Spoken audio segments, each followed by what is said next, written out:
Hey guys, welcome back to another video. So today I'm going to be showing you guys how to withdraw money from Draftkings to your bank account. Okay, so right now I'm on the Draftkings app. I am logged on, and as you can see at the top right there, I do have a balance of $90 on my account.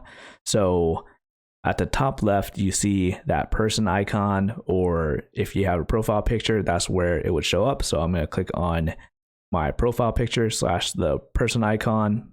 Okay, so from here, you see the option to deposit and withdraw. Obviously, since I'm going to be withdrawing money, I'm going to be clicking withdraw. And at the top, you see how much money you have available to withdraw and your current balance. Now, how much do I want to withdraw? At this point, I'm going to withdraw, let's say $50 of the $90 I have on here.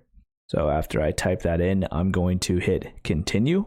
Okay, so from here, you have the option of receiving it via PayPal transfer, having them send you a check, which is 7 to 14 days. The PayPal is 3 to 5 days, or online banking, which is 1 to 3 days. It's going to be an ACH credit, and that's the method I'm going to pick. However, if you wanted PayPal, just type your PayPal email address there. If you want to check, then you would have to have your name and address on there. But like I said, I'm going to select online banking, and I already have my bank account linked to my Draftkings account. But if you don't already, there'll be steps there in order for you to link your online banking to your Draftkings account. So at this point, I'm going to hit request withdrawal of my $50. And just like that, your withdrawal has been requested.